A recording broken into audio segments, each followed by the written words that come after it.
Boston looking very good here on defense. Philly with a real chance to flip the point here. Carpe sets him up and Shadowburn knocks him down. Striker and Gamsu, Neko all in the mix. Okay, Poco. Shadowburn finishing off that one. Drink Casper's there. Poco self-destructs.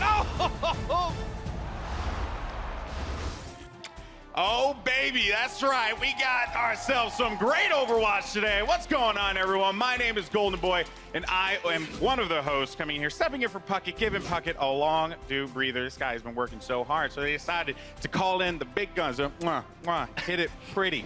You know what I'm saying? In any case, so guys, I'm joined by an excellent desk. We have Sideshow, Bren, and the wonderful Zoe. Might I say, Sideshow, you're looking quite decadent. Thank you. No? Thank you. Okay. I normally use that word to describe cakes, but Yeah. if you want to describe a human being. I mean, your jumper does look a bit like a bit blue cheese. Could you describe cheese as decadent, maybe? I think possibly. I like that. I really like where this conversation It's is a going. hard rap. right. Keep it up, guys. You know I'm here, so it's gotta be funny already. Okay, guys, let's go ahead and take a look at the league standings where we are, because the Los Angeles Valiant kind of threw a bit of a wrench into the machine with that victory against the Seoul Dynasty last night, and that is going to leave things in a very interesting position here today, as we have Philadelphia, Boston, and Houston all vying for an opportunity to make it into the playoffs. But the schedule of events today, it's going to be a good one. We're actually going to have ourselves a spicy Super Bowl rematch between the Philadelphia Fusion and the Boston Uprising. Let's see if Boston can catch the ball this time. That's going to be the question, I'm sure, but a good joke on that one. I give myself a pat on the back. But let's go ahead and introduce your first team of the day. It's going to be the Philadelphia Fusion. This team has had a roller coaster week. Last week, they were swept by the Valiant 0-4, and then after that, they swept Dallas 4-0. They did, and I feel like this team has snuck under the radar a little bit. People have been so hyped about some of the other teams that have been making playoff runs, either because they've been so good and people thought they were one of the best teams, or because it's so unexpected like Boston. But Philadelphia have been there, kind of inconsistent performances, but always in that kind of playoff contention spot, I think. Yeah, now we're not really seeing anything different here today, but Zoe, rumor has it that there's some reinforcements on the way. Yeah, he's not in the starting lineup right now. However, Echo is now also in the USA, so they have another player to utilize if they so please. When the team was not yet stateside, they actually practiced a lot with him, with everyone really, and he's been fully involved in anything the team did. However, since the season started, they had to, of course, focus on the players on site, and the time difference with Echo in Israel made it pretty hard to incorporate him. So let's see if they will be using him maybe later on today. Yeah, and real quick, we have Poco on the lineup again, Bren. Yes, Exciting we stuff. do. Yeah, Poco, I'm excited to see this. This guy, I wanted to see him back in this team lineup, because with Hotba, they were playing a bit of this passive style. Doesn't really work too well with the rest of the core that they've got running. With Poco back in, I got high hopes. Well, their opponents are looking to have high hopes for a victory here today. They've been on a tear. Ladies and gentlemen, put your hands together for the Boston Uprising. Now, it's funny that the LA crowd is cheering for Boston, because last week they just swept. So it was just a broomstick just going right through They're very Zoe. forgiving. Yeah. LA is very forgiving. Yeah, you know, just such nice people over here. Yeah, so Zoe, you know, what's going on with this Boston team? You know what? So, fun fact, Boston Uprising and the Philadelphia Fusion were watching the Super Bowl together. Us lucky casters and talents have been invited to said party. It was a lot of fun for everyone who's a Philly fan. Boston, maybe not so much. I did talk to the team. They actually said that they want that revenge. They kind of consider this a little bit of a grudge match. They're very motivated to take that match today, especially for the mutual fans of both the Boston Uprising and the Patriots. Yes, and Boston have always been, in some sense, an underrated team coming into it. But I feel now that they destroyed the LA Valiant last week, you can no longer call them the underdogs. These guys just are a playoff contending team. They have a good chance of making it through to the Stage 1 playoffs, and this DPS duo they've got going for them is absolutely fantastic. They look like such a good team, unexpected, out of nowhere, but so good. Yeah, in general, the two players I'm going to be looking forward to in this match is, of course, going to be Dreamcasper and Striker, this dynamic DPS duo. These guys, in my opinion, are probably the most consistent DPSs that we've seen in this league so far. They seem to never underperform, and even if one isn't quite picking up the slack, the other one will just absolutely slam it home every single time. Yeah, this Boston Uprising team has had very interesting run here at stage 1, and they're looking to punch your ticket to the playoffs. So speaking of the playoffs, Bren, I'm glad this is my first time here at the Overwatch League because I'm terrible with mathematics. But luckily for you, you have to do the math today. Yes, so I actually used to be a maths teacher back in the day. That's not true. You were? I highly doubt that. I don't even know what that is, honestly. And also, I just want to point out, too, something funny. I was talking about football, and I had 3 people here who are not. Not a clue. You References, made these references. Again, it's just called hand egg in the UK. We don't know. We don't really know what it's. What is this football? No. But no. Let's talk about playoff implications. Let's get to the graphics here, the real meat of it. And there are huge implications with this first matchup. Firstly, Boston. If they defeat Philadelphia Fusion and Houston today, they're in the run, really. But they need to do it with a map differential of 6 maps. Now, what that means is, any combination of map wins here today, which means that, they could win, I believe, 3-1 in both these matches. That will do it for them. 3-1 and a 4-0. 4 rows, yeah, 4 rows as well. But they do need to beat both Philadelphia and Houston for a chance. Now, if we look at the other side of things as well for Philadelphia, it's a little bit more complicated. It's a whole host of things. I'm not going to read them out because there are so many different variables. No, Golden Boy, I'm going to ignore you.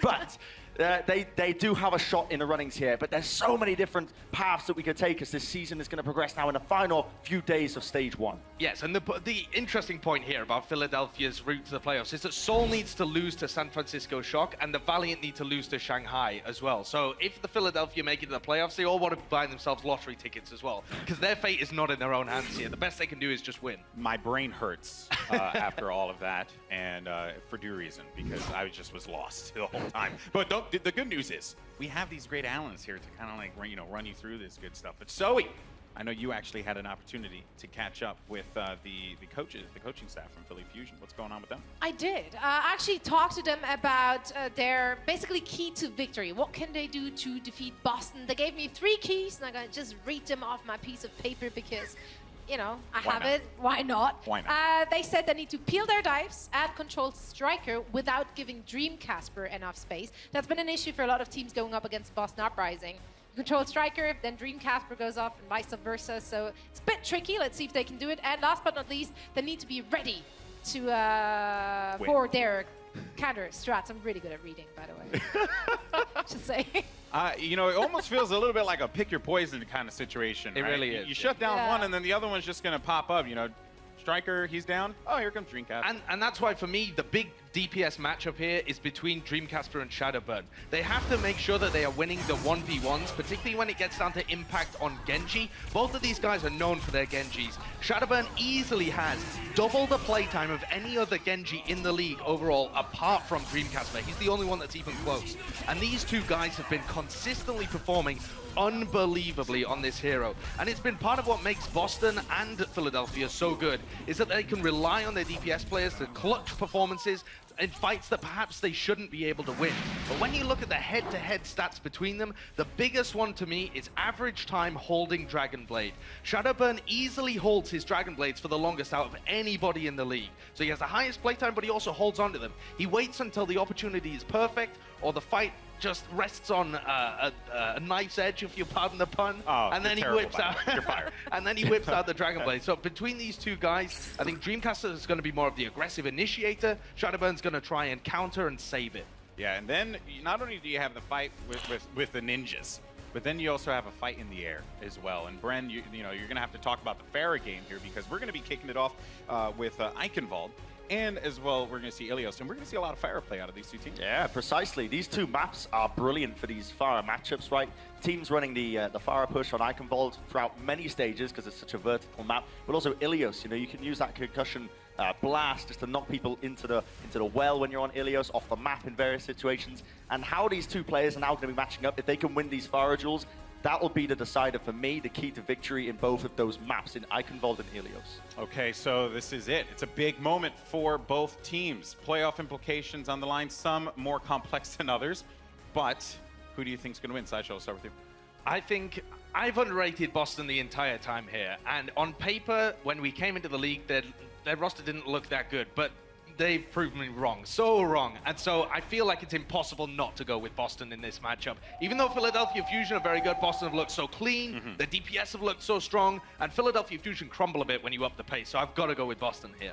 Okay, Brent. So for me personally, I've always thought Boston were the better team in a lot of these situations. That's my call to fame. But I'm actually going to be going for Philadelphia here today. I feel like Philly are going to be taking it. They've got the DPS star power. I personally trained Shadowburn in the way of That's Genji. not even remotely The Brenji actually trained him way back in the day. Went way back. He Before actually or taught after me- you were a maths teacher? Yeah. Somewhere after that point. But we won't go into my timeline. But I'm going to be going for Philadelphia Fusion today. Zoe? First of all, I just want to point out that Philadelphia Fusion has been so kind as providing all of us with a lot of cool Fusion swag. So I kind of feel like that's where you're coming from here. But I'm not judging you because I'm going the same way for different reasons. So, You're saying you weren't bought out like yeah, like I Brenji over wasn't here. bought. The sweatpants are very nice, to be They fair. are. They They are really very are. comfortable. Either way, Fusion swag apart. Obviously, two really strong teams. I do feel like it's going to be a close match. I do think it can go either way. Obviously, the DPS players of both of those teams will be playing a key factor. But I somehow think, even though Boston is playing cleaner, I think the scrappy and aggressive Fusion style might actually give them the edge. So I'm kind of pulling for Fusion. All right. Well, as a New Yorker, I cannot go for either team because That's okay. I have to just accept that Philly and Fusion playing against each other, Philly and Boston. So I'm going to leave it to the analysts, and those predictions are very solid, and I'm excited to see what this matchup brings. Guys, this is my first time here, so let's get a little bit of noise going on because I want to get into this game. Let's send it over to my buddies. We got Stemler, and we got Hexagram. Thank you, Golden Boy. Man, new guy on the host. I love it, though, that we cannot, for one moment, Hex, doubt our analyst desk, the integrity of that desk. It is ironclad, or should I say sweater-clad? I mean... I got nothing wrong with being bought and sold, but being bought and sold for like a t-shirt? Come on, guys, hold out for a little bit. You're underselling yourselves. Seriously, ask for a room in that mansion that those guys live in, for example. But, of course, they want Philly to win. It has nothing to do with those soft, silky, smooth sweaters that they all got handed out. Nothing at all. Other teams take note.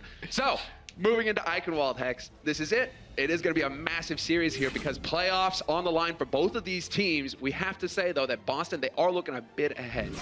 Exactly. Those graphics are nice, and it's great that Bren was absolutely not a math teacher, but really all that matters is you got to take care of your own business first. You got to win games. That's it. You can't worry about everybody else. If you don't win games, you are not going to be in the Stage 1 playoffs. So Eichenwald, I don't know. I mean, I love Philly, right? Fly, Eagles, fly. And You got it in? yeah, I got it in.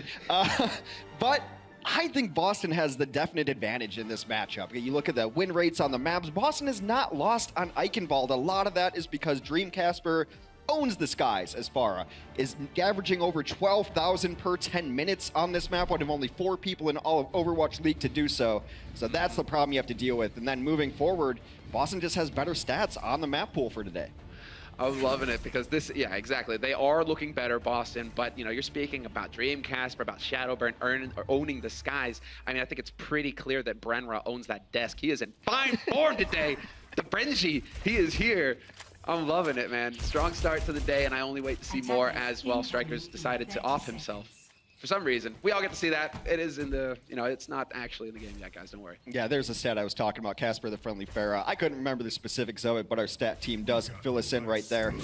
So he's been so good on it. One of the things about Dream Casper, though, is he's not necessarily crushing it with directs. He stays alive a lot, he hits a lot of splash damage, is able to get a lot of damage in because of that. But Shadowburn, a good dogfighter in his own right. So he's going to be up there, and it's really going to matter who can put enough pressure on the other team, hitting directs. And this is going to be an interesting rollout. Is Boombox on the Widow for now? This can put so much pressure onto Dream Casper. This is what you're gonna need to do. If you are the underdog in the matchup, you gotta pull up well, at least at the beginning, right? Hey, if you want to peek over, because we've seen Ferris on the defense, peek over that rooftop, trying to get a few rockets into spawn. If you got a Widow there, it's like slap, and that could be your defense in tatters immediately. I like the thought coming in there from Boombox, but it's not gonna work. He goes back to the Zenyatta, and we're into the thick of it here as Shadowburn is just raining in rockets. Oh God, that Mercy is so low. Mercy one.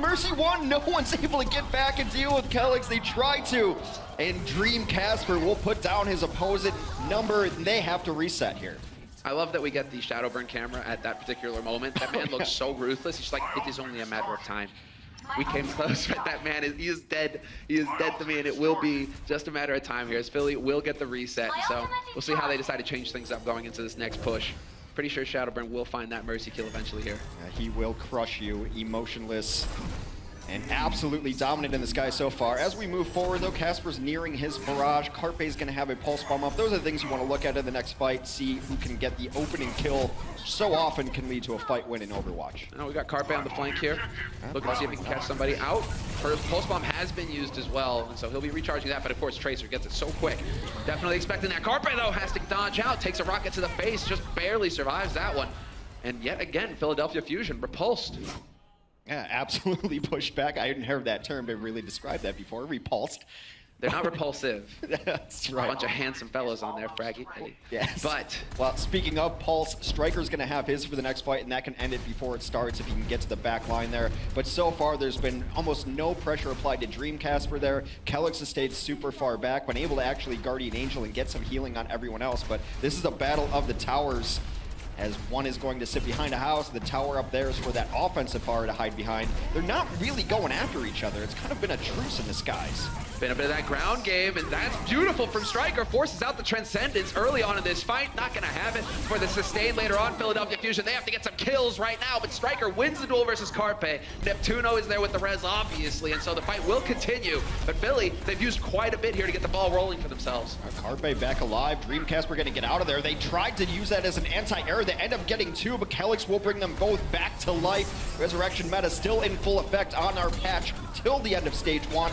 Now both teams fighting as 6. Casper not in as comfortable position as he was, though, but it seems like retreat is on for the moment. Neptuno takes down a support, and that's something Neptuno just does. He likes his blaster. I'm pretty sure you guys heard that in the background as well. Shadowburn using the barrage. What I'm surprised to see is him not getting anything for it, or at least no kills in the kill feed there for Shadowburn. And now things are going to get dicey here for Philadelphia Fusion. This is where the pressure starts to pick up a little bit because they've only got a minute left on this clock, and they've only got a single tick on the first point. But they used absolutely everything there. A Hail Mary attempt at a push, but only 40 seconds remain on the clock. Last push incoming. Casper and Striker still holding on to their DPS ults, and now you can just chuck him out like that, and he will get fraggy. He goes down first. Resurrection can be difficult. They might want to camp this body. Keep an eye on it at least, Striker. He's got eyes. He's got eyes on it. Yeah, he's out. They're just going to reset it because you try to get your Mercy in there from Neptuno, and if your Mercy dies, that push is absolutely over. You can wait for Fraggy to get back and still have a push. There's a benefit of dying so early like that. And a Winston with the jump pack as well can get back into the fight fairly quickly. But there's only 15 seconds left. This is going to be the final push coming in from Philadelphia Fusion. Can they make the magic happen? Dreamcasper trying to find positioning for this barrage. He was tempted for a moment there, but Neptuno wins the duel versus Kellex, and the Mercy is out of this fight. There's a golden opportunity here for Philadelphia Fusion. It's all on Boston now to get the kills and try and win through this Pharah. Where's the barrage? When is he gonna actually commit with it? It might be too late. I think he's waiting for Kellex to come back because a barrage is a death sentence, and he wants to stay alive and get resurrected onto this point as well.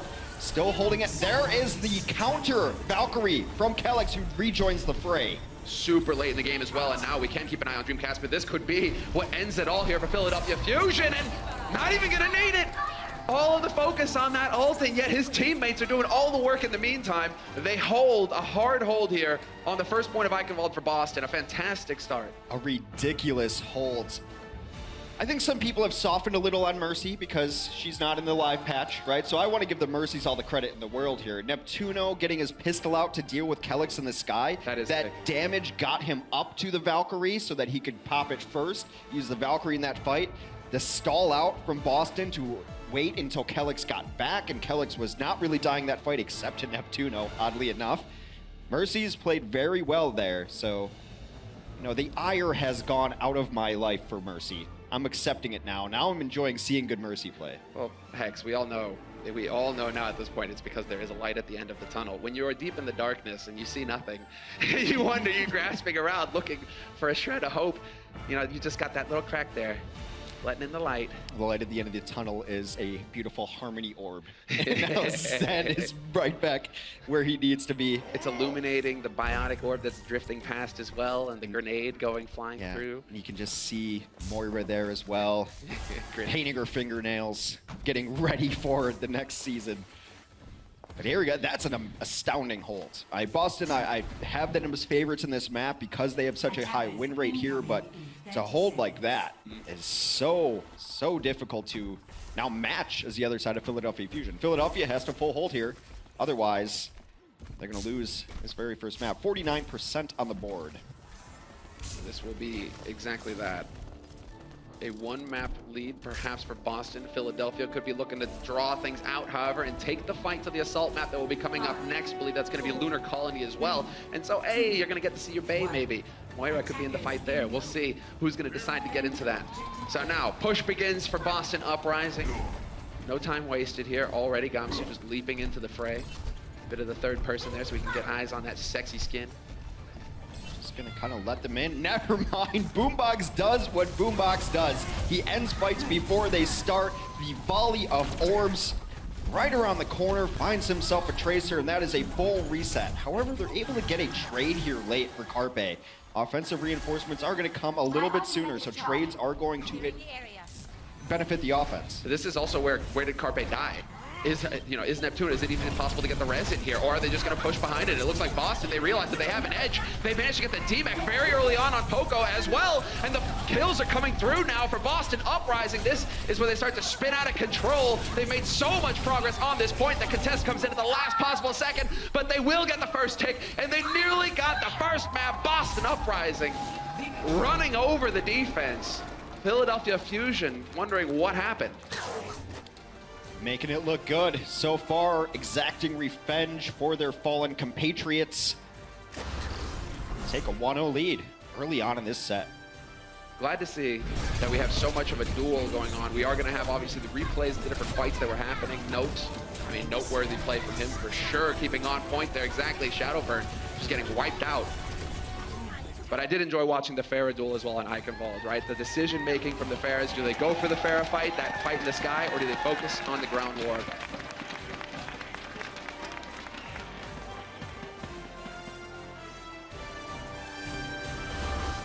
The Overwatch League is brought to you by Intel, the official computer processor of the Overwatch League.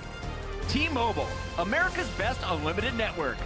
And by Omen by HP, the official PC and display of the Overwatch League.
Listen, this Boston team are the real deal. All this stuff pre-season about them coming last, we all did it. I did it. I put it in my power rankings. We were wrong.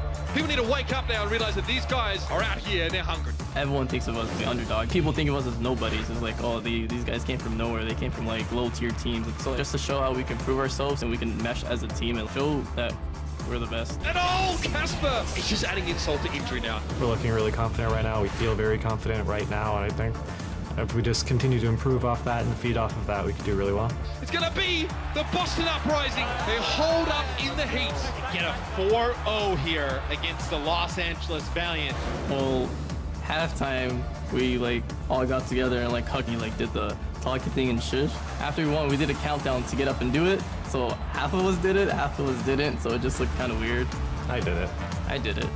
Gamsu did it. The rest, I don't know. They disappeared. Disappointed. I'm glad we got a little view of Papa Huck there at the end. You know, reaction, that is classic. And of course, I mean, if you are the coach and you say, I have a vision for this team, I'm going to take these players who may lack some experience, but we're going to form them into this killer unit.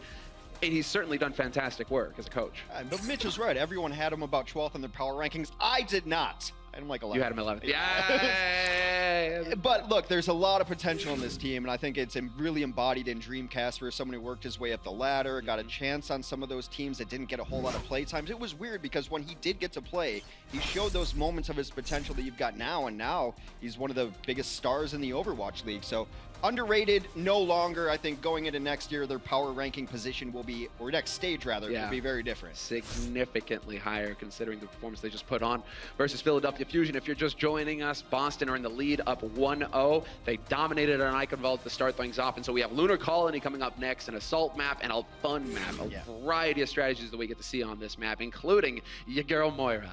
Except that this isn't DM Hex, so that's right. These players have a soul. You, however, look, you like when I play Moira as well. We've been doing a little Moira Diva, and they work so well together. I'll just chase you down and heal you up, and no one will ever kill you. Yeah. It's great in a match. I was really surprised with this Boston team. They did what the Patriots could not and played a semblance of defense there on the first map. Do you want to make it home alive today, Hex? I just am not going to stop by the makeup room again. Some people are against me there. I think this is a great map for a defensive team as well, so I want to see what they want to run here. They have a good win rate on this map as well. It's not until we get to the fourth map of the day that Philadelphia has a better win rate on these maps than Boston, so overall, coming into it, he's got to look at the history, and Boston still trying to keep their hopes alive. Also, Boston, a much easier path to the Stage 1 playoffs. It's not the paragraph of conditions that Philadelphia needs to get in. Exactly right. Boston, it's very clear-cut. They win both of these matches, and they win them in dominant fashion, and that's it. They are going to be competing in those playoffs. And so right now, they've really set themselves strong here. They've got that 1-0 lead. If they can win this 3-1 or 4-0, Boston are going to be looking fantastic. So let's see, take a look. More dive, more eliminations. It just so happens that Boston, they're really good at dive, Hex. They are, and they're also very good at adjusting when they have to.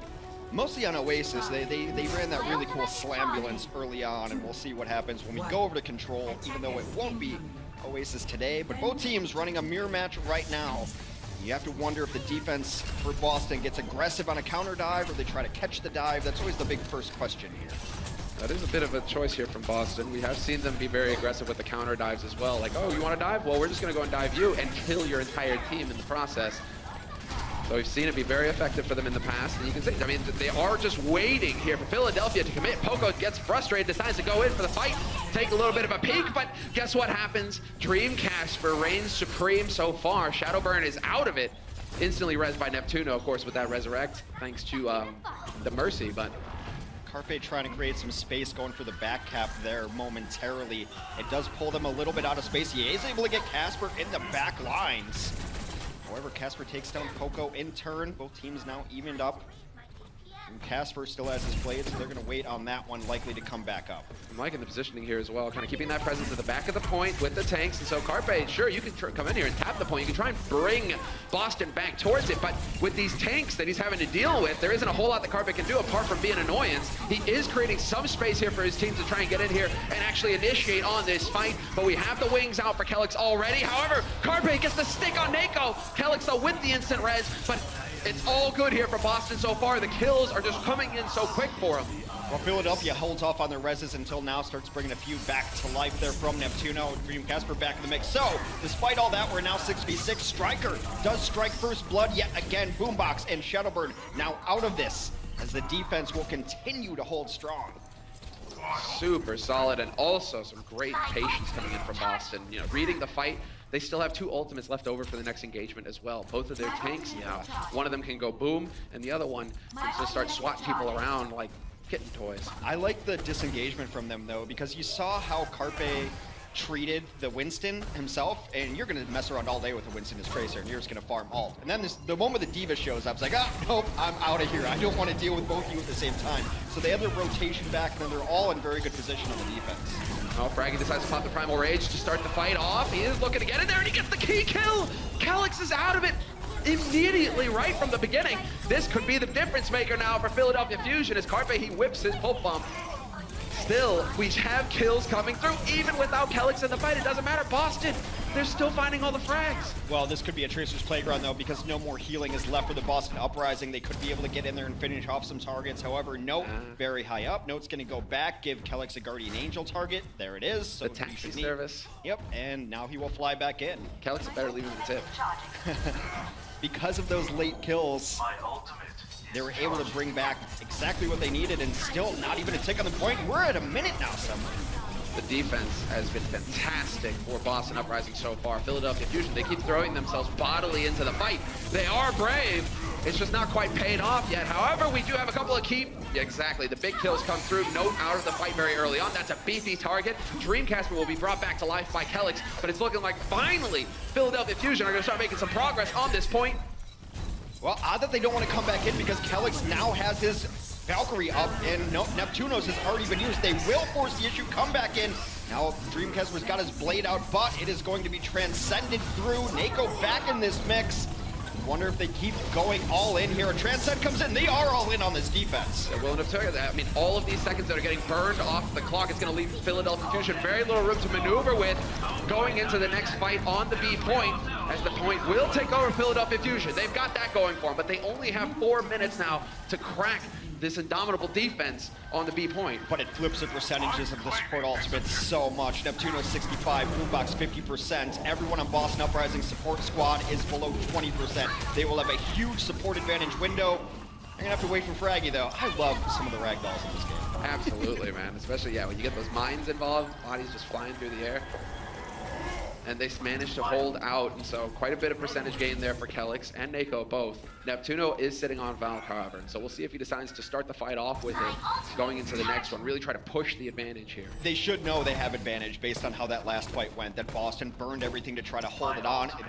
Philadelphia was able to maintain their push even without support ultimates, so they know they have an advantage. It's just a matter of pressing it, because if you give them too long, they're going to have their own support ultimates in better position. So they're going to res right up. That's a res without Valkyrie. It's too late. This is unbelievable. Look at that. Striker just refuses to give up. He creates this huge distraction, allowing Gamsu and Note to team up, and they just dive right into the back line of Philadelphia Fusion and wipe it off the face of the planet. Carpe died very early on in that fight as well, so Philly just lacking the firepower there to turn it. Support advantage completely nullified now. Nako and Calyx will be matching their counterparts on the other side. Philadelphia is running the 76 because they want to be able to take high ground. If you can get Carpe set up on Soldier 76 in the high ground, he will be able to feast on everything below. But Note's been so good at shutting people down that that might be a bit of a pipe dream. I'm kind of surprised that you used the Resurrect in that situation. Now you're only going to have the one reset hard res coming through unless you've managed to burn 30 seconds off the clock here if you're Philadelphia Fusion for Neptuno. Striker with the money! Comes up with the pulse bomb, and Boombox is out of the fight. Might force out a res. They're just gonna hold it now. They want one good push. They're being very patient here. No, they will try to res this. They brought Boombox back to life. Ah, man, Dreamcasper, I love that too. Just camping that body. Was hoping for the concuss mine there to do the damage, but Neptuno manages to dodge it. Now the Riptire gonna be into it, buying even more time here for the Boston Uprising, delaying this push further as Philly are trying to guess, where is it coming from? He doesn't get a kill, but he buys like 10, 15 seconds there with the time. Maybe, but you also would like to have that tire to deal with a Valkyrie Mercy who's going to be in the mix, and one of the most reliable ways to do that is to use that vertical tire and get up there, pop her with that burst damage. Still, both these teams have been holding on to both support ultimates for quite a long time. Boston makes all the sense in the world. There's no need to use these instead of reactive. Well, the heals are coming through. Kelix keeping on top of it. Gamsu just trying to be a bit of a nuisance here. Carpe and Poco, however, finding some big kills, and again, Kelix gets picked off. That forces the trans out of Dago, but a split second too late. The damage is done. This might be the moment here for Philadelphia Fusion. With a minute left on the clock, they could turn it. Dream Casper go into the main to try and buy even more time here for Boston to try and delay it further. It's a great stall out. You put yourself in a corner, then you sit on it. However, this is a great closeout ultimate here. It's going to demech the Diva and should get Baby Diva right away. They're going for it. Kelix comes back, but a little bit too late there. I bet he wish he popped his Valkyrie in the last fight, not this one. Yeah, definitely, especially when you got that attack visor up and running, and this will be it. Philadelphia collect both points on Lunar Colony with 47 seconds left in the bank. So it took them quite a bit of time, but that's all that matters in the end. You really just need those two. Another very solid defense for Boston.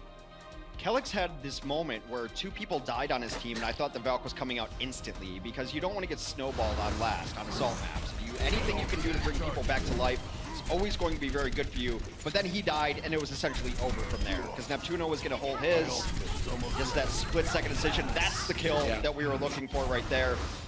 I mean, in all fairness, you don't expect to get absolutely clipped like that across the map from a Soldier 76, but at this level, you kind of have to bank on players hitting their shots. Especially when you got the likes of Carpe on the other side. The man is a beast. You give him the opening and he will definitely take advantage. Nako a split second too late there to keep his teammate alive, and that might have turned the entire fight. Instead, it will be Boston Uprising now flipping the sides. They're going to be on the offense. And the countdown has begun. A minute left on this clock, and we'll see what they have in store for us here. If they're going to decide to change anything up, or if it's going to be continuing here with this dive v dive sort of meta. Carpe has put together amazing highlights on Widowmaker, so that wouldn't be stunning to see him come out on that. I think they know they have to play a better defense than they obviously did on Eichenwalds, and you can do this with a Widow. But if you're going to run a Widow, why not run an Orisa as well, sit behind a shield, and then the onus becomes on the offense to put you off. We'll see what Boston has up their sleeves for an offense. We've seen a lot of really cool strategies on offense as well. You can run a Sombra. A lot of times a Sombra will be the one doing the back capping to pull off this very static defense strategy. Or you can just run a Tracer, but the problem with that is Tracer against Junkrat 1v1s have been problematic for a lot of the Tracers. In this patch, keep in mind, Junkrat has not been nerfed. His mines, they still do so much damage. Yeah, and you don't really have to aim them. You just chuck them wherever, and they blow up entire city blocks, essentially. You see that trap on the right-hand side. That's where they're expecting the Boston Uprising to go. Get there with the Venom Mine. Yeah, the Venom Mine, the ticking, and especially being able to track him, that's what's more important. Hoping to catch Striker a glimpse here. Carpe, not going to find his angle, has to kind of reset. And now they know, at least they have the information, right? And knowing is half the battle, Hex. What was that from? Is that G.I. Joe? That's definitely G.I. Joe. Nice. Push comes in though. Carpe giving ground. I do like the Philadelphia Fusion are moving together as a unit here, trying to stick together and so that they can quickly blow up any target that presents itself. Still having to worry about Striker in the back line though, and I really like this from Striker. He's giving his team a real opportunity to start pushing onto this site. The designs, Boston Uprising, they got tired of waiting. It's time to pounce, and Note has already started off strong. Boombox is bone dead. That distraction play really opening things up. They continue this push in. This one might be going in the way of Boston rather easily here.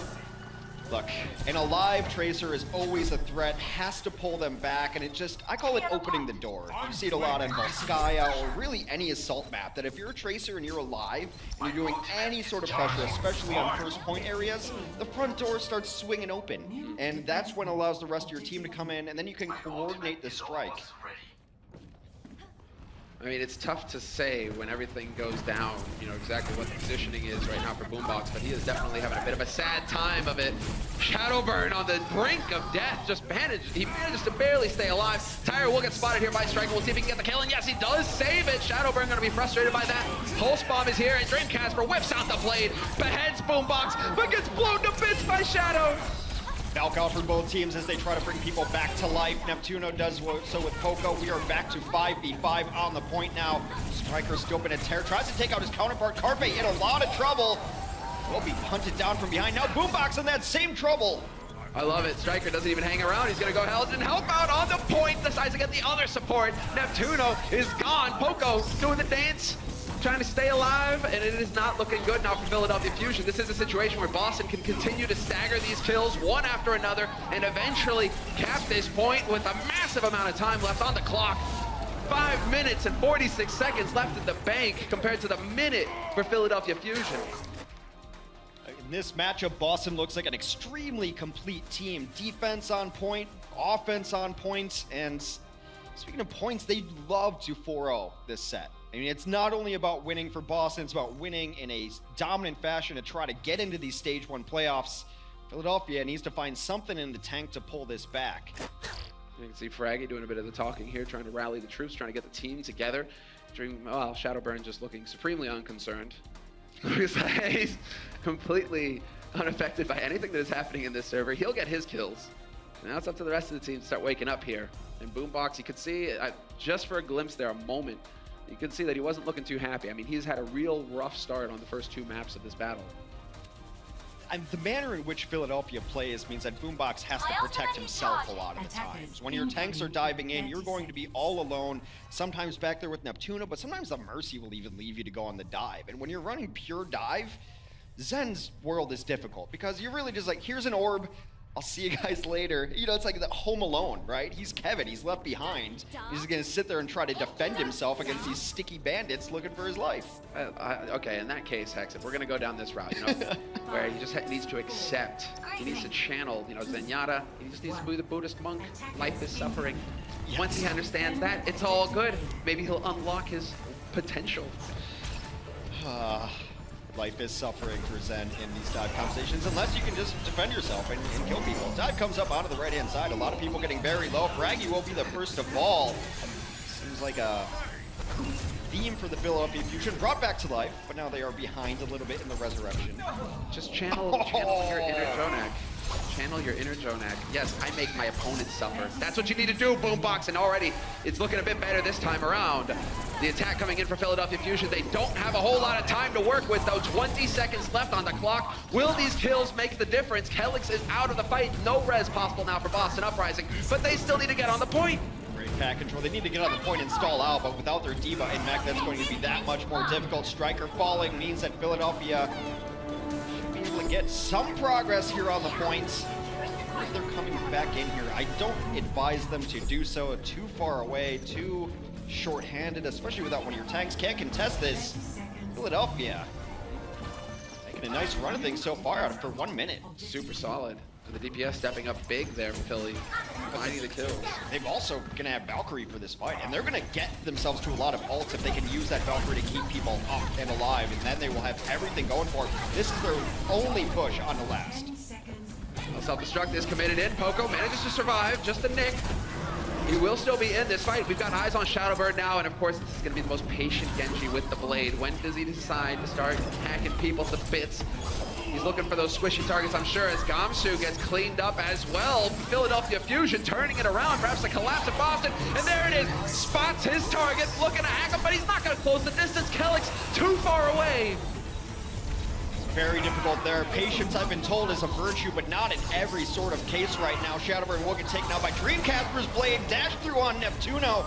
Boston in a great position to shut down this push at 66%. It will do just that. Managing to hold out. It was looking a bit desperate there for a second for Boston, but they managed to be patient. And I think Kelix really staying alive there. It makes all the difference. You can see him getting reses off on Gamsu. High HP target that's going to continue to stall that point. Right. But Shadowburn holds his blade longer than nearly everyone else in every situation. And I don't think that's the situation to hold it. He's sitting out on the edge of the point. He needs to be holding the door with that blade. That way Mercy doesn't even get out. The moment you see her, you slash her out spawn. I don't understand necessarily what he was holding it for, what he's waiting for. There's not going to be another fight. That's it. It's your last push. What I can imagine is just he's trying to get in with his teammates who are calling, like paying attention to the comms. If they're calling Gamsu, Gamsu, monkey, monkey, monkey, monkey, he's turning around looking for that monkey, and that's the second that Kelix needs to get out that door. That's fine, but one of your DPS has to be at that door, or I don't know. It just seems like a waste when you have such a small entry there. It's much like Anubis, right? Where there's only 2 really decent places to come back in. Put a tank in one and a DPS on the other, and you can completely shut them out. Or you can let your team know, hey, they're coming out now, come help me. Someone can stay on the point to deal up with like the big targets that are trying to stall, then someone can not let anyone else come out. I don't know. So I'm not a good Genji. I'd have to ask Bren about this. Maybe Bren can give me some insight on why the blade wasn't used there towards the end. Well, we will certainly hear from the Brenji on the Bresk later on. Halftime will be coming up in just a few moments here, as there is still quite a bit of time here for Boston to work with. They can be patient about this, Hex. They can start looking to do their Python, their Boa Constrictor impression. Take this time and slowly squeeze the life out of the fusion, because you got 5 minutes and a half here to get that first point cap. Dreamcasper, however, he's dreaming. He's out. Yeah, and now they have to resurrect in a very uncomfortable spot. However, Kelix able to do it with the help of his Winston. That was great to put the bubble in the dome around them so that they could get that resurrection. Speaking of the Winston play, Gamsu then just goes kills Neptuno. Dreamcasper will get all the credit, but this is Gamsu's push. Oh man, yeah. Gamsu, Dreamcasper, Striker even winning the duel versus Carpe in the end. Dreamcasper doesn't even get a chance to come back to life if Gamsu isn't there with the bubble to zone them out and then bring out that resurrection. And then he's like, oh yeah, that other guy, he's got resurrection available. I'm just gonna go kill him. No problem. 5 minutes to get over 66% on the final point here. Wow. And you're gonna have the ultimates coming in here. Striker nearly got his pulse bomb. Carpe's matching him though, so they do have that edge. Kind of nullified, but Boston now just kind of poking around. Striker looking for his opening. He realizes he'll have pulse very soon. If he can stick it on Fraggy or one of these tanks to get the DMEC early on, that could be big. Or he's just gonna look for the back line. He's just checking to see the positioning here. Where are they right now, Philadelphia? So look at that push of the back line, that aggression gets them a free third. They both went back to spawn because they didn't want to die. So now even if they get nothing more, they can come back and regroup, but they were so close to taking it. A double tank kill from Striker, make it 3 by Neptuno. Striker, what a beast! Boombox! Hacks Boombox, well, that's it, it's done. Boston uprising. Surgical precision here, everything falling into place perfectly for a dominant 2-0 lead in this match versus Philadelphia Fusion. They're doing exactly what they set out to do here, Hex. They needed to win clean, not drop a map. So far, it's shaping up very nicely for Boston. Boston's coordination has simply been superior. All the pieces working together, fitting like a puzzle. They are indeed very coachable.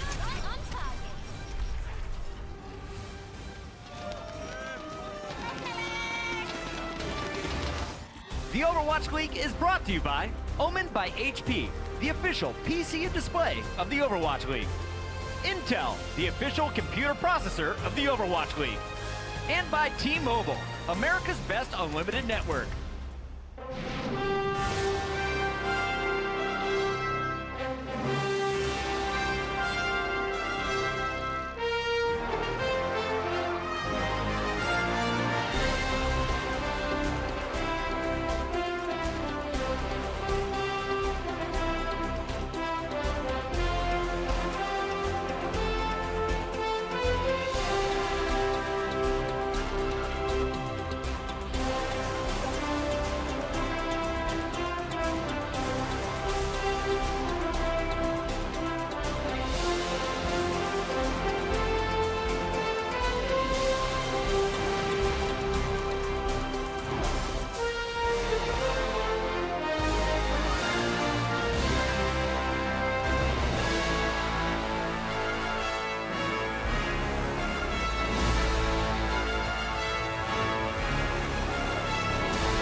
And Boston were looking for that salty run back, and they are getting it as they're up 2-0 against the Philadelphia Fusion. Welcome back to the desk, folks. I'm Golden Boy. Look at that. It's very cold in here, by the way. But you want to know what else is cold? Boston. Yeah. Ice cold. Ice cold. You had no idea. I had no idea where that was going. Yeah, no, I didn't know either until I actually did it. But anyway, let's go ahead and talk about this Eichenwald game here, man, because it was brutal. It was brutal, boys. This one was an absolute slobber knocker, as they say in the industry. There you go. I There mean, you go. It was, That's my phrase. Again, I had faith in Philadelphia Fusion.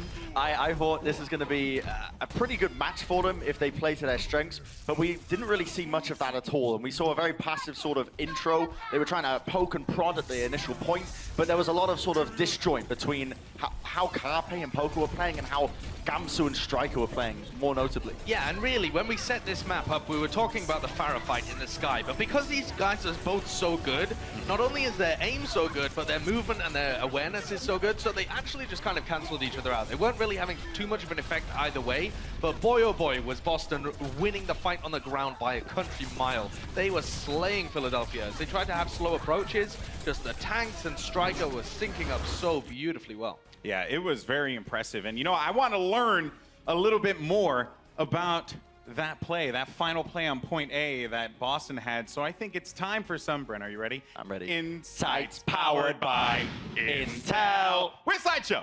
I'll educate you, don't worry, Golden Boy. Not on singing, but instead here in the game. I'm a beautiful singer. We've got it paused here, and what I want to highlight in particular is the Boston Uprising's dive here. So Boombox is their target because, as you can see, Boombox has his Transcendence up, and they want to get this out early in the fight. So Striker's been hanging around here. He's going to double blink. I think he takes a slightly more circuitous route from this, but ideally he's going to jump in there at the same time as Gamsu gets on. A Note is also going to come in. I'll make this arrow a little shorter just to indicate that he's going to be, he's going to just be trying to protect All arrows Gamsu. are pointing to death. It really is. And so when you see this happen, it's going to be Dreamcasper dropping back to protect Neko, and the whole of the rest of their team aggressively. Here comes the dive. Look at that timing. It's synced up so beautifully. Gamsu dies because Note can't quite protect him. But here's from Striker's point of view. So I just want to pause this again. And watch the timing here. And look at these little looks as he takes glances at the right-hand side of his screen to make sure that Gamsu's ready. He's hidden. There's no way they know he's coming from there. Two little glances towards the right-hand side. Sound cues, rather. They got onto Boombox. There's the Transcendence, and he blinks so that he can get a larger recall so that he's out of the danger, and then instantly destroys Carpe in a 1v1 as well.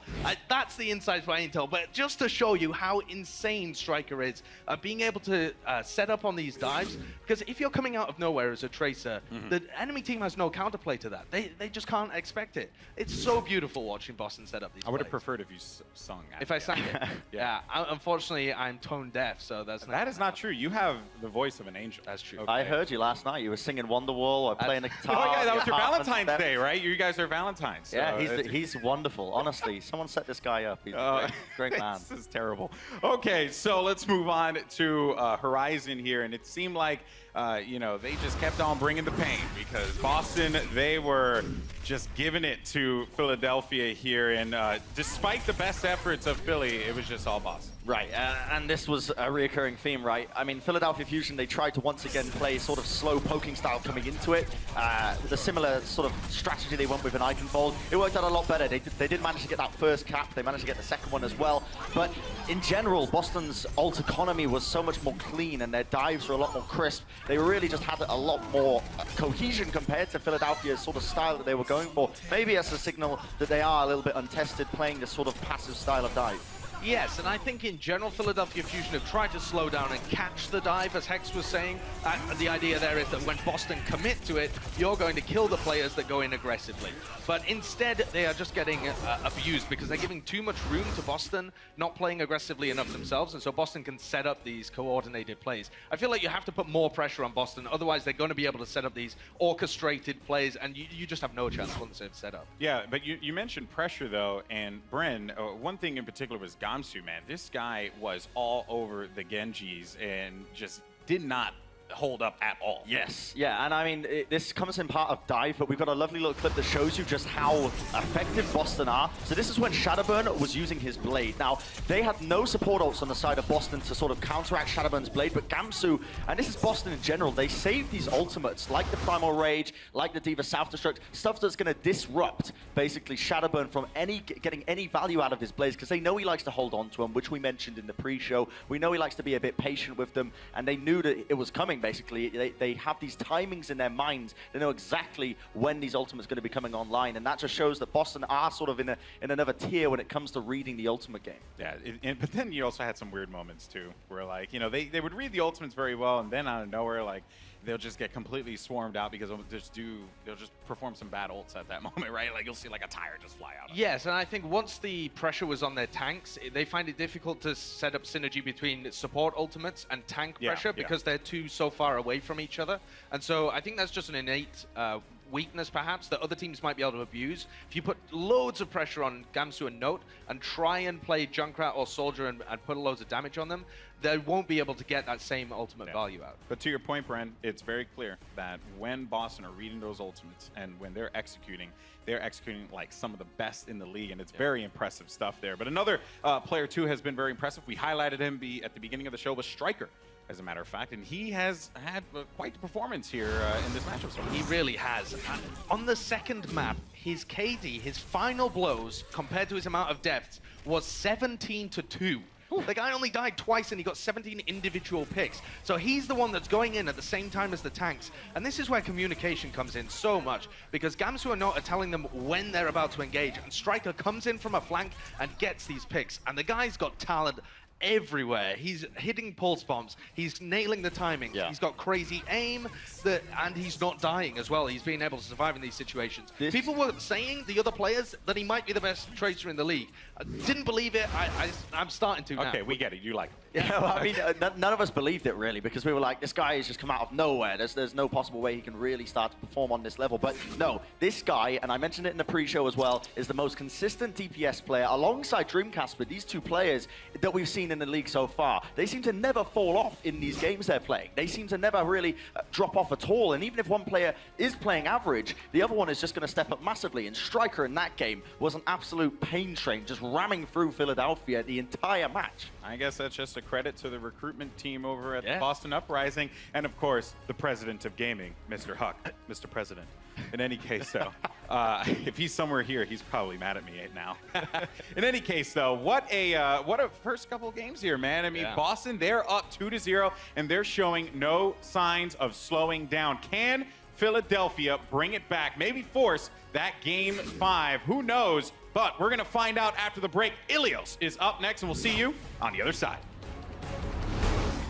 The Overwatch League is brought to you by Toyota. Let's go places.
The Boston Uprising must have got the memo that every map counts because they're currently up 2-0.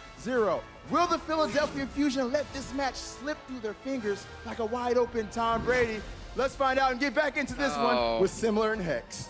I love it, Malik. Thank you, because we are just going to keep, piling on, because why not? As far as I'm concerned, Hex, Boston have clearly brought the wing clippers today. They're looking pretty good. A quarterback doesn't drop passes. Super Bowl MVP Nick Foles. That's right, ladies and gentlemen. Look, hope's not dead so far. Got a few claps. Yeah, got a few claps out there. I've been waiting a long time for this. A long time. It's not quite over yet. Philly still has hope.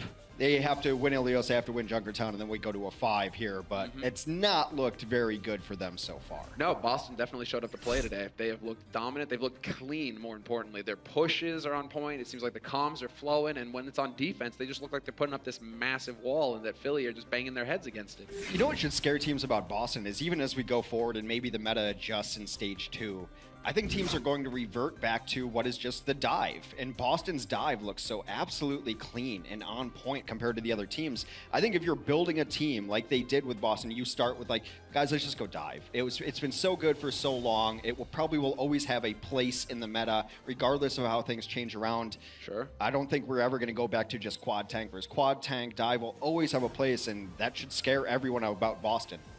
There are flavors of dive too, aren't there, Hex? Where it's just like, oh, we can run dive, but then it's how we play the dive. So you're always going to be guessing as well how we're going to get in there.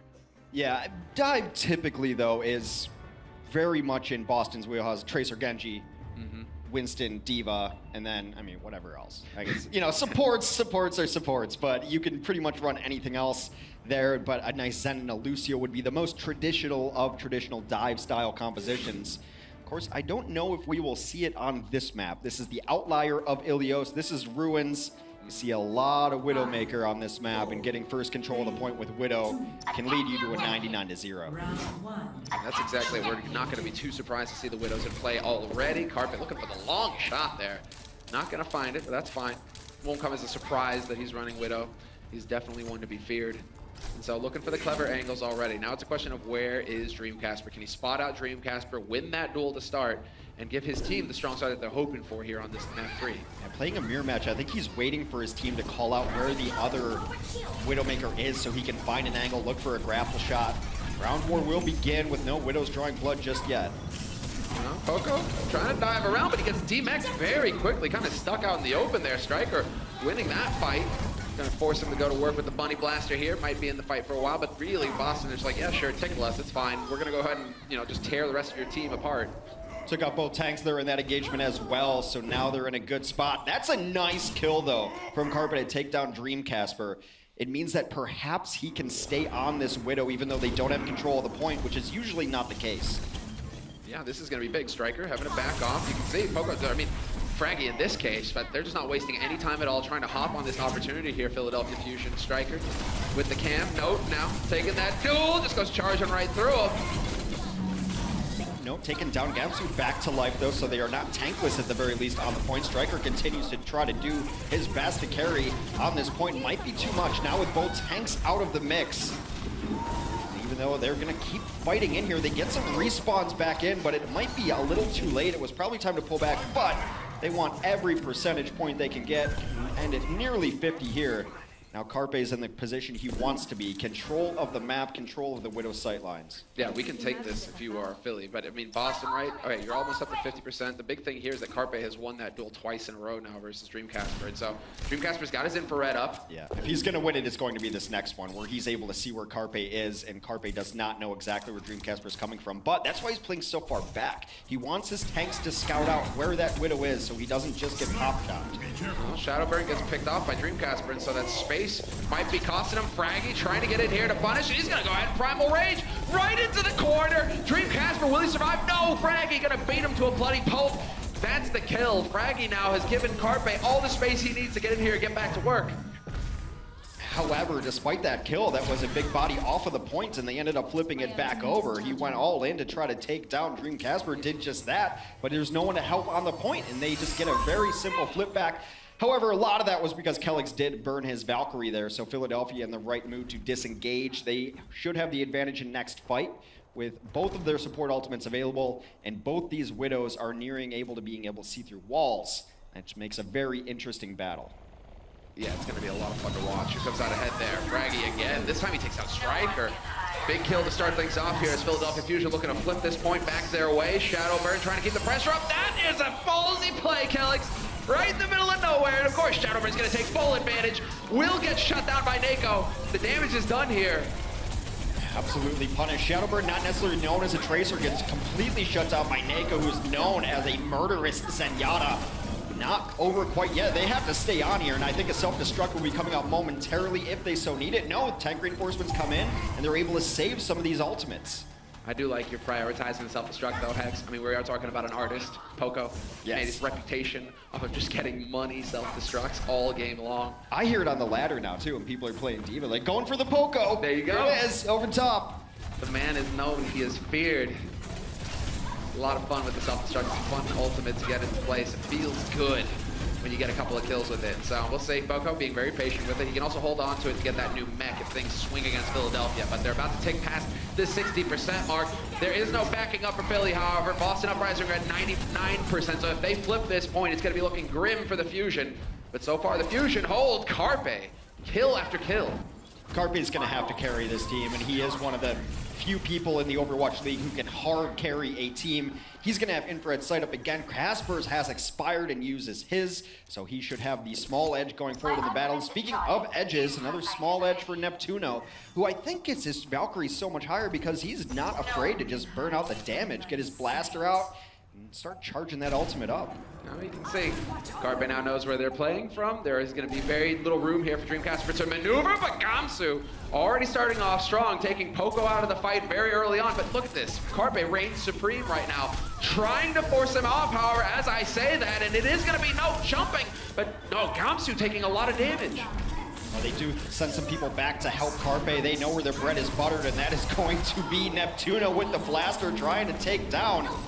Eventually will. 99-99, next decisive fight should win this one, but it's still super back and forth. Oh, no, gonna get the D-Mech, but he's fine with that. He's gonna get the self-destruct of his own. Clear this point. Philly not able to get back in time to contest, and again, Boston Uprising keeping their cool. Managed to keep it together and pick up that map lead. As good as Dreamcasper is, at a certain point, you have to just recognize the Widow's not winning the Widow battle. Maybe find yourself a different option, send a Genji in there.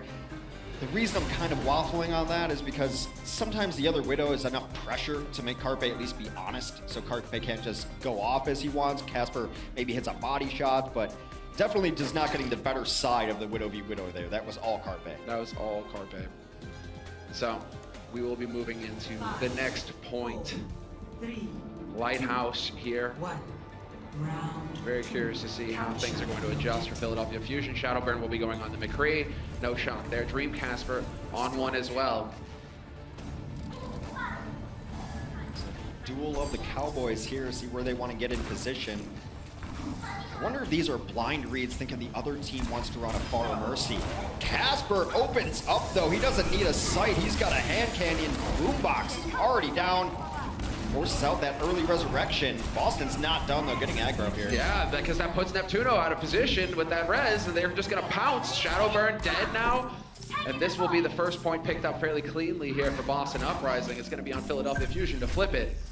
Boston one stage away from securing the set victory, which is one of their first conditions to qualify for the playoffs. Of course, after that, they still want to get all the maps they can. Map differential, our first tiebreaker to see which teams are going to make it in stage 1 playoffs. So a bit of the overview there, just get an eye on where these players are on this map. No, getting shot in the back, but he's in a giant mechanical tank, basically. Let's just be straight. It's a tank with boosters, fusion cannons on it, so he's not going to care too much. Dashes out, creating a little bit of room here as Poco decides to go diving in himself at risk of getting DMX'd, but nope, decides to back off. He'll get the heals just in the nick of time to stay alive. Gets to his team, gets the heals up that he needs, still very low again. He wants to stay up so that he can use self-destruct if they should need it. Right now, at 40%, the onus is going to be on Philadelphia. If you can just launch in the self-destruct mech, and they're going to go right after it. Very nicely done here. Trance even committed, and the wings as well. Everything getting thrown into this deny here from Boston Uprising, and it works marvelously well. They completely wipe out Philadelphia Fusion, but one thing to consider, with both of those support ults used for Boston, both of them are up for Philly. Do you think that's going to be enough to make the difference? It should be, on paper, in theory. However, Boston's playing so well that they might kill one of the two before it happens. Boston's best chance right now is to get back and maybe take down Boombox, to force out the wings, and then Boombox to transcend. The thing you don't want is for carte blanche to be given and let them Valk when they want and transcend when you want. You want to apply pressure to them, make them use support ultimates in not ideal situations. Oh, buddy, that's a bit dicey there for Kelix. Gonna get tickled a little bit. We've lost Nako, but Dream Casper wins the duel versus Carpe. Completely unsuspecting. That might be all the opening he needs here to look for that Deadeye, trying to get him out in the open where there's nowhere to hide. And sure enough, Fraggie's gonna go leaping up. Now they know where he's playing from. They're gonna try and deny it. Carpe is back in the fight, wins the duel versus Striker, and they will get the point flip in the end. Philadelphia Fusion. Boston Uprising deciding to hold on to what they have for the next one. It was a really smart play from Fraggy there to zone out Dream Casper, because the only thing that loses you that fight is if your Valkyrie gets dead-eyed. And then you have to use Transcendence as well. So they're able to get the value out of the Valkyrie that they absolutely needed and able to hold some of their own ultimates. On the other side of things, Kelix, well, Kelix will go down. That should narrow the gap between the next Valkyrie fight. Quite a bit. Allows for Neptuno to get back into this. This is almost where Boston, you just don't want to do any damage to Philadelphia. Don't give Neptuno any ult charge. No room to work with here, as Kelix is now back into it, gets the taxi service, and is now going to be boosting up Dream Casper. So we'll see if Dream Casper can come up with something magical. Manages to connect one shot onto Neptuno. Neptuno going to get out of dodge, though. Well, this is exactly what Noah's doing. He's up there just to take damage because they know Kelix is very near it. They only need one more fight, and Kelix will have his wings up first. See if they go for it. They're banking some ultimates. Boston with nearly every box checked right now. Yeah, Boston working on that six-pack. Node is going to get it in just a moment here. Dream Casper, though, you give this man enough time to work, and he comes up with the magic. Boombox is dead. That forces the Valk out of Neptuno, and Kelix has got the wings going as well at the same time. So now it's a matter of the Transcendences here. When do those get popped? And, well, Boombox decides it's now or never. Dueling Valkyries here. Neptuno steps a bit out of line. Here eventually will come the Deadeye. Although I thought he had a better angle earlier. Still waiting. Will find one as the shield goes down, as does Carpe. And just so cool, calm and collected here, Dream Casper just stays in there doing the damage, getting Poco low. Another DMAC comes through. Boombox dancing on the edge. He's only got the half HP and ejected from the map. Nope, doesn't want to have anything to do with Shadowburn. Get out. Flying off the edge, desperation time. Philadelphia's just got to get someone in here to touch the point. They do just that. They've got bodies alive, but we're going to keep dancing around. So close. Fraggy's out of this fight. It is only Carpe. No more Carpe. And no more way to close the distance unless Poco can get in here with the last mad dash. It's not meant to be. And Boston Uprising 3-0 so far in this series in dominant fashion as well. They have looked fantastic all series long. Taking care of business every way, every day is Boston. They did exactly what they needed to do. Look at all those other conditions, map scores, everything else. If they didn't win, none of it was going to matter. Boston's still in the hunt here.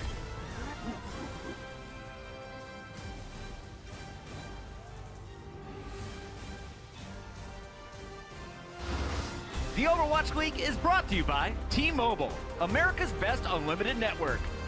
Omened by HP, the official PC and display of the Overwatch League. And by Intel, the official computer processor of the Overwatch League.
Let's make some noise, ladies and gentlemen. Big it up, Blizzard Arena.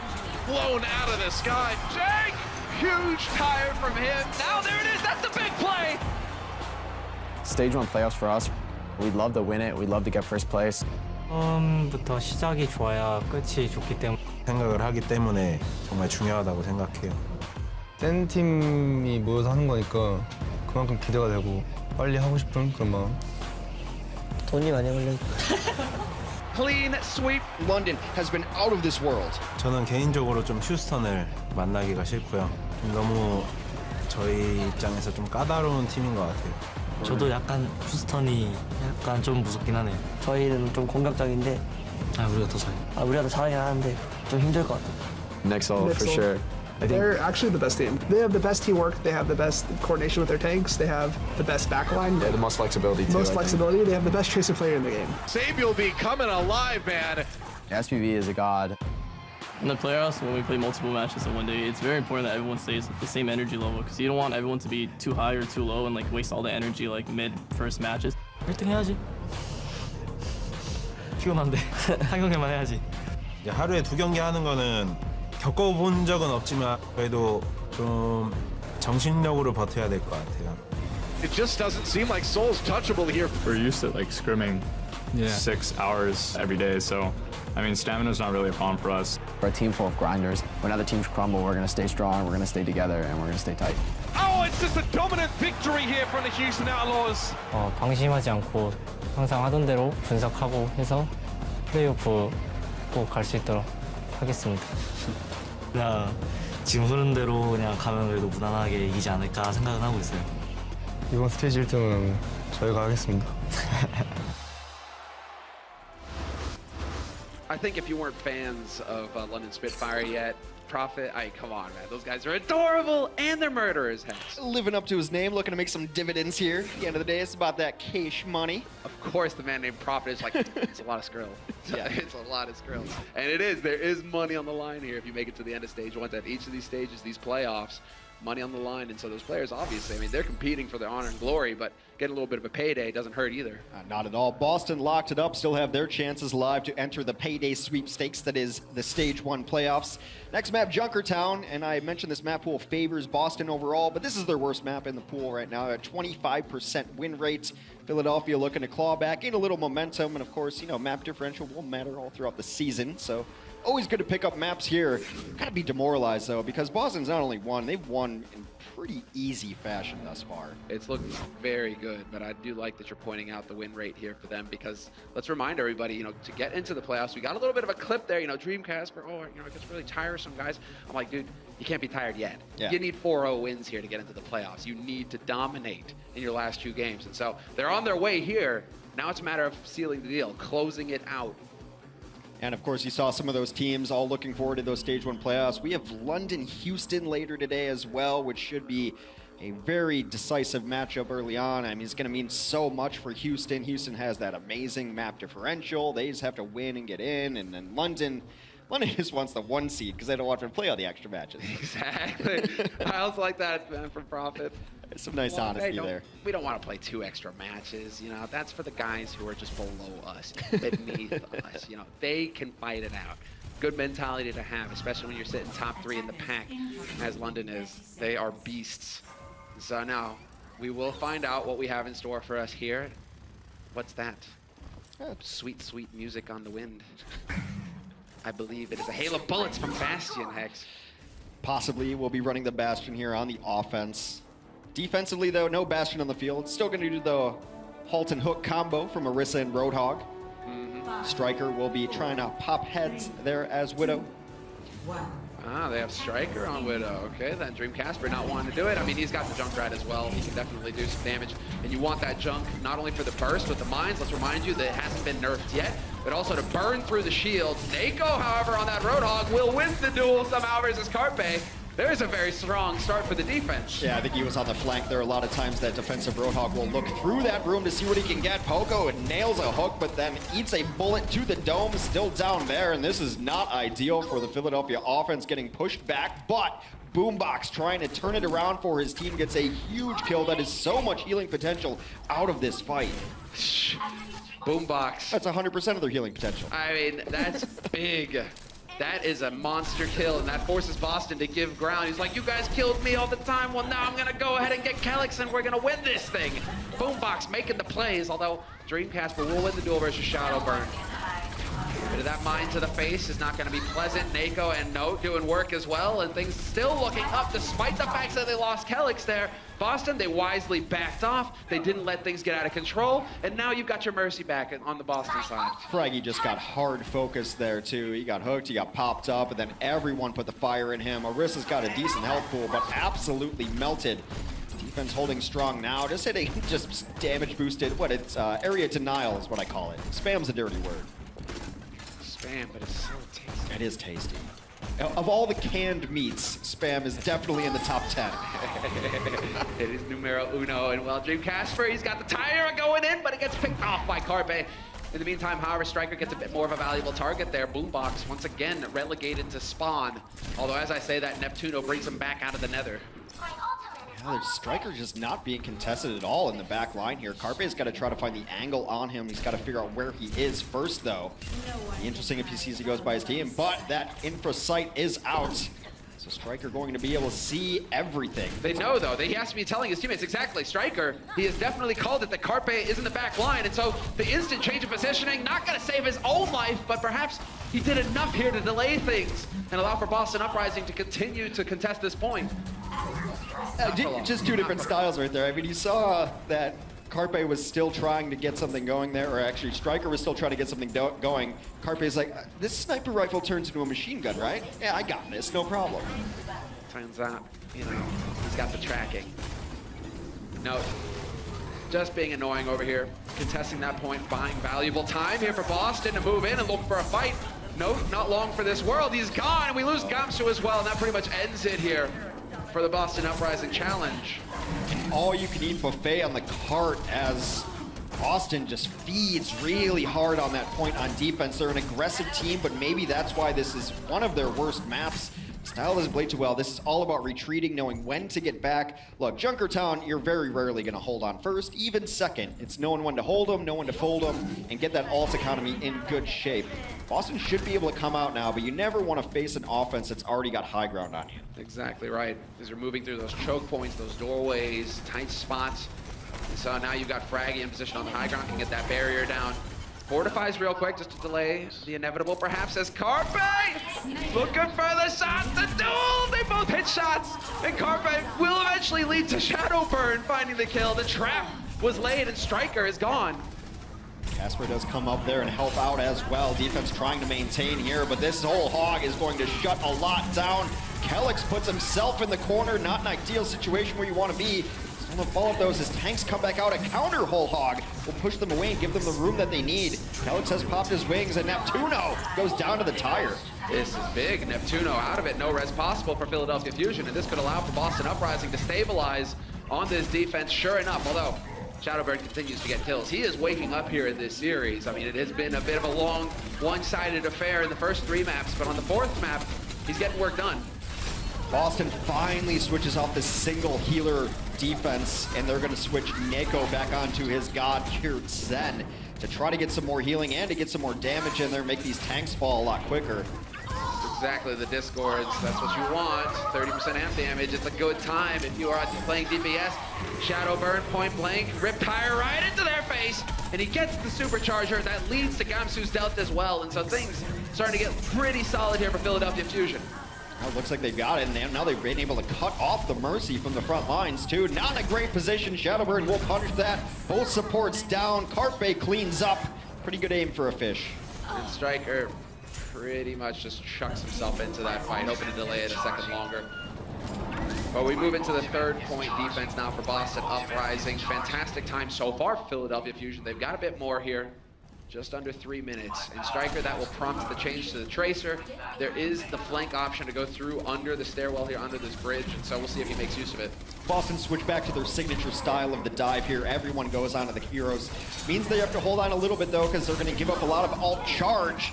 But Nako and Note combine to grab a couple right there. They bring it back up, and this is Boston's signature style, and you can see exactly why. So good at the dive. Yeah, just getting in there, getting those high-value targets, and that allows them for them to just end the fight. So Philadelphia have to go for the reset here. And again, now the tables are a little bit turned here on this third point, where it will be Philadelphia Fusion funneling in through the choke points. Well, Philadelphia decides to dive time as well. They make wholesale changes to their squad, so we're back at mere matches. Neptuno still has his Valkyrie though, and Kellex used his during the last fight. This should be advantage Philadelphia if you only look at the scoreboard. Oh boy, Fraggy. He is finally going to go down. Gamsu will tase him. Striker with the DMAC as well, as Neptuno brings Fraggy back into the fight evidently. They will, however, manage to continue getting kills here. Boston Uprising, and Neptuno's got his work cut out for him. He has to get those guys back into the fight. Dream Casper not going to be able to get his Dragon Blade off, however, and that may turn things.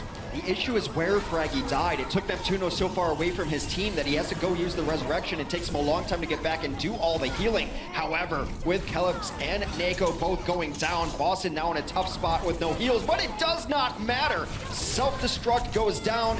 Still getting a lot of damage, but there is some sneaky push happening on the card as well. Continues to move. Yeah, keeping a presence alive on it. That's Poco and Carpe working together as a duo. But they are very squishy targets, and they sure, oh, never mind. Poco, he is armored now, and he's getting heals as well. Neptuno makes it back in the nick of time to keep his teammate alive, and both tanks now here for Philadelphia Fusion. Dream Casper, though, styling the shuriken to the face. That could have been so dangerous for them. They could have just lost two in a terrible stagger, and with only 50 seconds left, that would have spelled disaster for Philadelphia. Philadelphia banking up all the ults in the world right now. They will drop their Transcend. Try to move through it with Shadowburn. Oh, he's been spotted, however, but hey, it's not really gonna matter, Boombox. You don't have the Transcendence to negate this ult anymore. It's the hack and slash coming in from Dream Casper. A real horror show, and eventually Philadelphia Fusion, they have to give ground. Have to pull back. Philadelphia, though, will have the huge advantage of Valkyrie versus Transcendence. They use their ults in a different order than Boston. Boston did pop their own Valkyrie there. Striker has been so good at shutting all of this down to start with. See if he can find an angle on Neptuno. Going to be difficult. He might even start lurking high ground. Yeah, he's just waiting. Wants to see the silhouettes. Looking to end this before it even starts. So close! What? Is he gonna get the kill? Recalls back into it. That self-destruct gonna force him around the corner. May have bought them just enough breathing room here. Yes, to reset Neptuno back to full HP. And so now Striker, he's just gonna have to be patient. He's gonna have to wait this out. But in the meantime, Philadelphia Fusion continue to make progress at the point. Overtime wicks a burn, and Striker's the one who has to come back and actually contest. He almost had Neptuno there. The pulse bomb should have just come out of that hallway, and you hope for the best. Meanwhile, though, Philadelphia continues to move forward. A couple of kills from Boston. Try to bring this back. And Boston with a huge respawn advantage, going to be enormous here. Boombox needs to stay alive. He's got Transcend, could help them push. Shadowburn and Carpe both nearing DPS ults. They might not even have to use them. And just like that, when the defense is looking impregnable, the Fusion find a way. Get that third point on lock in overtime. Sure, they don't have a whole lot left to work with here if we do continue in this fight, if they manage to tie it up 3-3 rather, Boston. Just still really stunned that pulse bomb didn't come out. When you get the Moth in a hallway like that, she's stuck on the ceiling, there's nowhere to go, and you just, unless you're hitting full clip headshots. Mercy's regen is up, Valkyrie was out there, but the pulse bomb would burn that down. Somehow didn't come out there, but it's fine. Striker has bought himself enough grace that I'm sure he was making the right call. Listen, he's on the defense. Do you want him to use a hand grenade in his home when he could use the fly swatter? Maybe he should have. Maybe he should have, you know, just sucked it up and paid the reconstruction costs afterwards. But we know what happens when you use a hand grenade to kill a fly. No more fly, at the very least. You have solved that problem. Ah, well, you get plenty of time to think it over. He could see perhaps, you know, just a little bit of the greed coming in. Sometimes it's good. But still, they did a remarkable job on the defense, Boston. No time left in that bank for Philadelphia Fusion. And so now it's just a matter of Boston running this payload home. And we'll see which strategy they've elected to go with. It is definitely looking like the breeze is a-blowing. Nako on the Bastion. The black sails are going up. Looking to plunder here. Picking up. Are there going to be any chop? Philadelphia Fusion? Gonna be some, Are these just going to be sailing terms that go over my head? Why not? Why not? The tide is shifting in Boston. They're going to be working against it because Philadelphia Fusion are going to be on the defense now.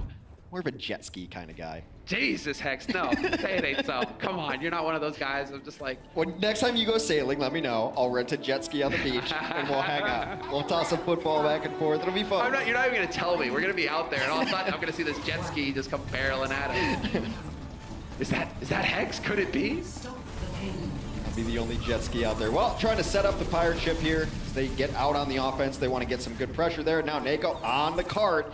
Can get really hard to crack this on the defense. A halt and a hook, maybe a headshot comes in. Other than that, you're waiting for Tire to build up so you can crack shields and get a Tire over the top. But once you establish a Bastion on the cart, it takes all the defense in the world to be able to deal with it. And then still, Dreamcasters can be looking for angles as well. Exactly, you can see him hard at work. Neptuno unleashes the broadside into Boombox's space. There's nothing left, and he's playing it safe, Nako.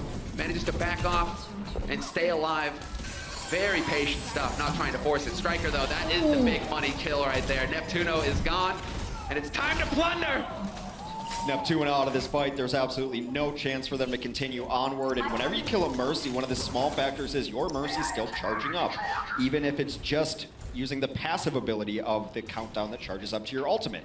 So they're going to have a small advantage. Let's see if Philadelphia wants to come out here. They have Tire ready. Nope, they're going to choose to hold the high ground on second, get their defense set up. As they wait for the breakwater to lower, Boston, very patient at the wharf. And so they do manage to get a very good time going on here. You know, sun's a-shining, a little bit of a breeze, and plenty of time to enjoy it here. If you are Boston Uprising, Nako just raining the bullets in. Here's the Tire coming for him, though. Is he going to be able to survive it? See, it's looking for it, but he's in a tough spot right now. They're not able to get him. He's just going to take down Dreamcasper instead, but that is insta-rezzed. Interesting to see if tank mode comes out here, because there's not a whole lot of great angles for him to take. So he tries to go into turret mode, but he does not notice the tanks above him. Nako, a little bit of a positioning error there, cost them the Bastion. He's got tank mode, so maybe he comes out on it. Still, he will. Yeah, stick to your guns as Striker gets a good fishing play there, manages to find Shadowburn. Definitely not going to throw that one back. He's got the whole hog as well here, Striker, so he's just waiting for the opportune moments to go in there, guns a-blazing. They really want to demech the Diva here and at least get him out in the open so that they can get tank mode in, but Dreamcaster Kellick's down. Might as well call an end to that fight right now. No one else needs to die here. It's just going to stagger them more. But Notes trying to get back into his mech will not. Here comes an ambitious ultimate from Striker, and he pays for it. Yes. And so this is where you wonder. They're making changes. Exactly. It's the moment. That's what you got to cut those masts free. You know, when they're hanging over the side of the ship, it's a stormy sea, you're about to broach, you got to get rid of the mast, you got to change it up. And Boston Uprising, enough is enough. They got the axes out, and they have decided to change up the strategy here, going back to what's worked for them in the past. Go to the try and true. Looks like they do just that. This dive is punished immediately as Poco is right on the spot, dealing all that burst damage from the Diva. They are going to get in and resurrect this, but they will fall shortly after. Tuno with a later Valkyrie should be able to give Philadelphia's defense a solid chance here. There's opportunity aplenty here as Poco, we're getting the first bird's eye view on him. Will eventually find the kill. And the self-destruct, is it gonna be good? There we go, Niko's gone, he gets one. Poco, he's just like, this is normal. I always at least get one kill. Well, a lot of self-destructs and things like that come down to timings of the other team's basic abilities. If the Winston's out of the fight, there's no bubble, there's nowhere to hide into that self-destruct. So a lot of this is the Diva out of the fight, is the Winston out of the fight, which is why the game is so much centered around tanks right now, because they're enablers. They enable other abilities and they shut down other abilities. Once tanks die in a fight, it's essentially over because it's just free reign for the opposing team's DPS. And it is essential now. Boston Uprising, they've taken a little bit of a breather. Taking the time to prick the chart and figure out where they're going next. What is the new course? And so they're together as a group. Shadowburn looking for an opening. Very close to his Dragon Blade as well. And so once he has eyes on that back line, and especially once the trance gets used, it could get a bit dicey. Carpe lending a hand as well. Kellick's gone. Still, with both of the healers out of this fight, Boston's gonna have a hard time pushing through here. Gonna try to buy enough time with their tanks. They do just that. They equalized it. So now if they can stay around or on the cart, they should be in good condition as their healers will get back shortly. Cleanup is absolutely there. Philadelphia has a long walk back to be able to contest this. They've so far shown that they would prefer not to contest in these situations. They're playing a little further forward. They will not be able to get to that point on time. 3 minutes left for the Boston Uprising offense. Well, we saw. I mean, now it's a question of whether Boston can do what Philly did. Philly, no time left, as you guys can see. They did have 3 minutes when they pushed this final point, however. And so now Boston, they need to show they have as much firepower as the Fusion. Fusion, better ultimate advantage overall. They've got both support ults about to be up. Dream Casper is going to be thwarted if he goes in here with the Blade. But one of the big things you want with a Blade is just forcing out those ultimates. And here comes a Blade from Shadowbird. Whoa, just doesn't want to have anything to do with that. Goes climbing up the wall. Fraggy, however, will splatter Nako across those very walls. Indeed, Shadowburn getting caught in the corner by Striker, no less. Fraggy as well. Striker just going ham. Still support ults yet to be used. Neptuno's not even going to have the chance now. He is out of this. I think that Boston can continue to push without hitting Q anymore. They've used enough. They have a dominant position in this push here. Now 2-11 and still all the advantages in the world for Boston. Listen, Striker, when he's after that booty, he does not miss. He is all over it, like a madman. How many pairs of boat shoes do you own? Not one, I go barefoot. I truly, you know, I get an eye patch out. You know, you gotta live it, Hex, if you're really gonna relax. So, I mean, well, let's just keep an eye. Dream Casper. Neptuno down again. Neptuno goes down again. That is brutal for them. Calyx could pop his Valkyrie in what they think might be a final push. But again, I don't think they will need it. Calyx will pop Valk now to try to finish out this fight, but they have to get the kills here. Keep in mind that Dream Casper has still got his Cutlass ready to go.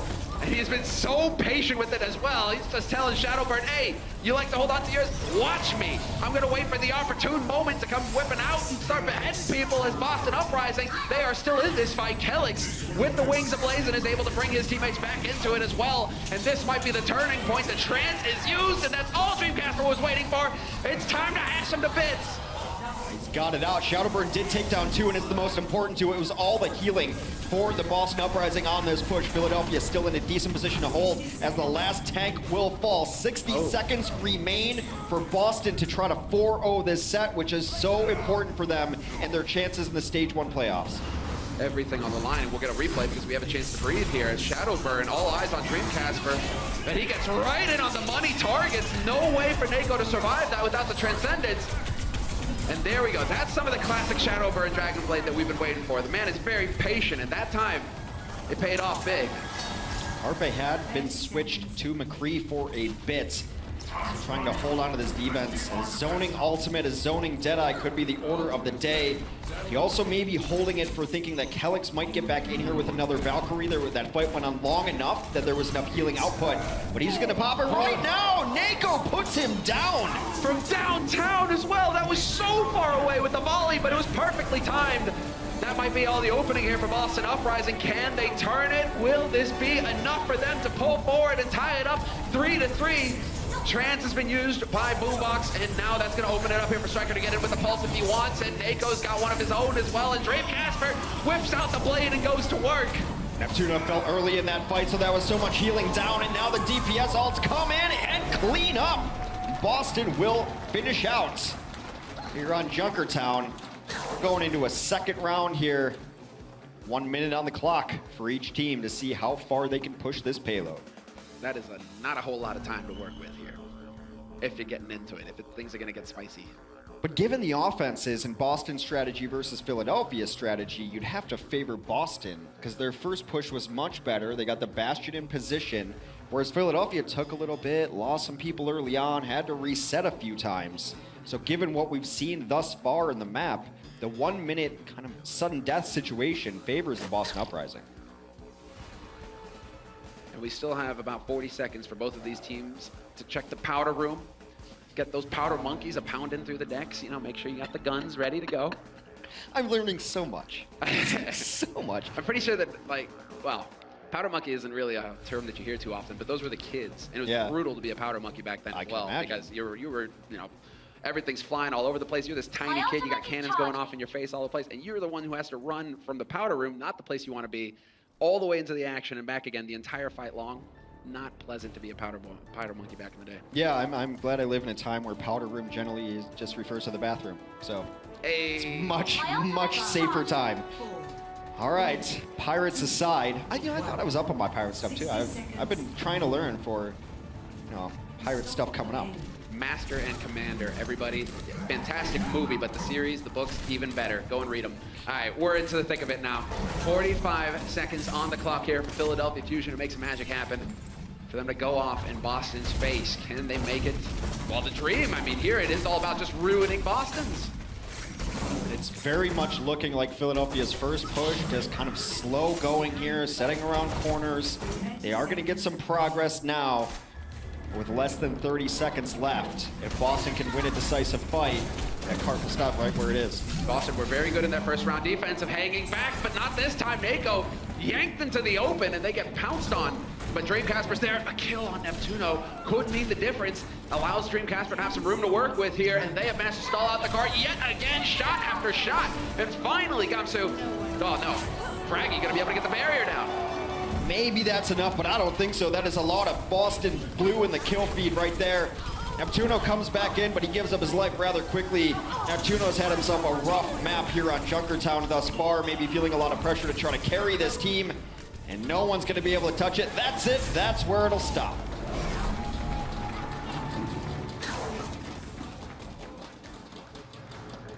Not looking too pleased right now on the Philly side of things. I mean, it's exactly, you get the camera and it goes through, right? Carpe, just wondering where it all went wrong. Look, and, it's momentum-wise, it's been tough for Philly. They lose the first game pretty poorly. I mean, on Eichenwald, then Horizon doesn't go much better.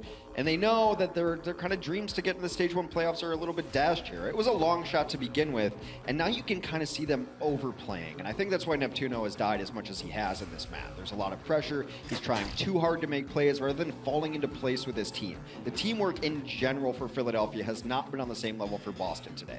A lot of individual plays have hurt them, some mistakes have cost them. So what you're saying is that they've been in America too long. Everybody's trying to be the star. Everybody's trying to be the star of the show. Hold my beer, I'm gonna carry. Let me get on Soldier, let me get on Widow. Or Hanzo, I don't know. I'm not gonna besmirch my own country. How dare you, sir? How dare you? See, this is the thing, Hex, you'll learn. Half French, half American means I can go either way. You never know which way I'm gonna come at you from. And there's even a Frenchman on the Philadelphia Fusion. I'm aware. I'm aware. Well, meanwhile, that box on the ground is all Boston has to get to. I don't like that Philadelphia is playing this far back. If you know they're going to run Pirate Ship, you can try to thwart it by just holding out up front. But they're just going to let them set up for absolute free and hope that they can get to it. But their strategy to thwart this is always going to be relying on tires, halts, and hooks. Striker is out going to be fishing himself in the back line. Yeah, good barrier positioning. As I say it, though, the barrier gets taken down, and immediately Poco out of the fight so fast. Striker and Nako teaming up to shred him, and they don't have a whole lot of ground to cover here. Boston Uprising, they are in a great position now to just pummel their way through. Nako back to life again, and there's only two in the back line here. Junkrat is only just trying to spam onto the point, but Striker all by himself. He doesn't even need to get these kills. He's just zoning people out. Can he hit the hook? Does not matter. Boston with the 4-0 they needed. The Uprising keep hope alive. So important for the Boston Uprising. They've got a real shot at the playoffs now if their next series goes as well, or if they even get 3-1 in the next series. It's a lock. They're looking great. And so what a performance from them. Everything seemed to come together, and it's kind of left Philadelphia Fusion back to the drawing board, back to the charts, trying to figure out where are we in this foggy expanse of ocean. Well, Philadelphia, as we go forward, have a lot to look forward to. Of course, their university team looked very well, or looked very good. So they're building on something great in Philadelphia. Not all the pieces quite there yet. Meanwhile, Boston, perennial underdog since the league started. I don't know, what's the opposite, an overdog? Yeah, exactly. An overdog going overdrive. Just mauling people. Well, not mauling. Do dogs maul? No, they fight. Sure. They're not bears. But guys, we're taking a quick break and we'll come back and hear what the analysts and the Frenchie, most importantly, have to say about this next match.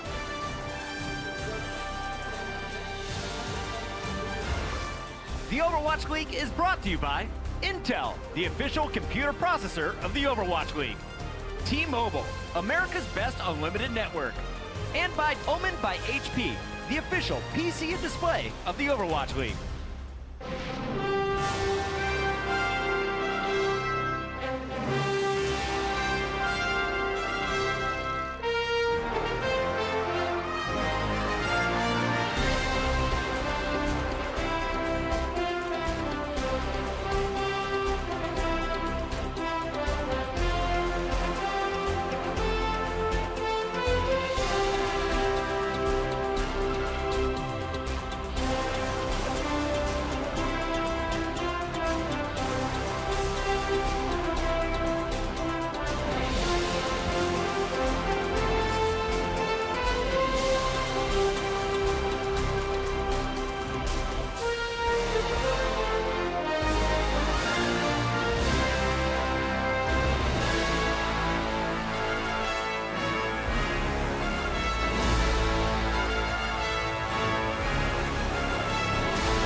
This is Zoe. I'm now joined by Dream Casper from the Boston Uprising. Please give it up again for their team as they just secured another victory. Another very dominant performance by you and your team. And I have to say, ever since that loss against the San Francisco Shock in week 2, you guys were on a run. You looked stronger and stronger and stronger with every match you guys played. What was the key to those improvements? I think after that loss, we all got pretty sad and knew like, oh, like teams can beat us, right? So like after that, it was like another motivation. It's like, oh, okay, we got to work harder than other teams. So we just kept working harder and stuck to our guts.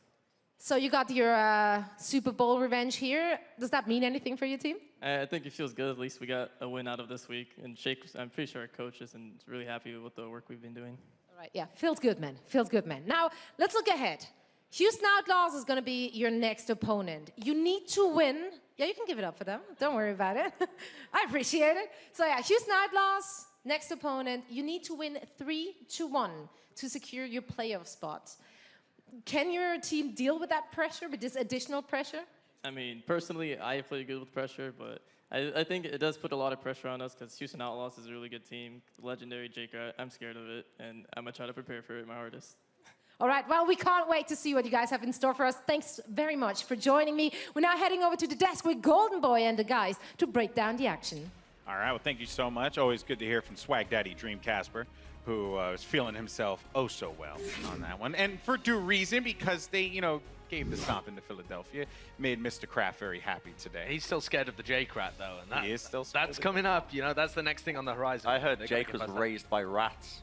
Did you? That's why he's so good at Junkrat. Right. That's the rumor on the street. I mean, I don't think that's true. No, it is. I said it. Little by little, I'm losing confidence in you. Little by Anywho, okay, well, let's just go ahead and jump right into it and talk about Ilios here because this was, again, just more solid performances from the Boston Uprising, continue to show us why they're a strong team.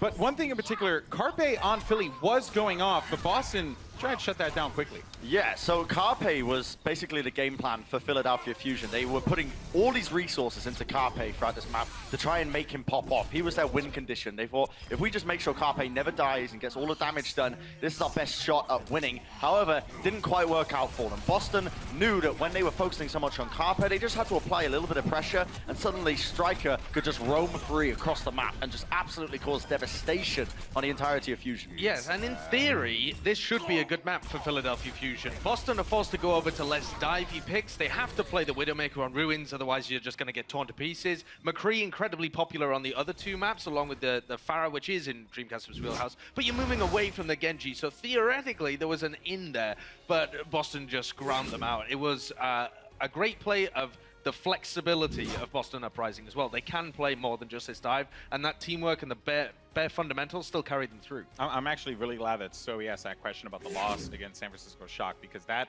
helps you to kind of refocus yourself and then realize, okay, these are the things we want to work on. And then in that moment right there, you look for that moment to dive in, right, if you're Philly, and make that opening happen, make it work.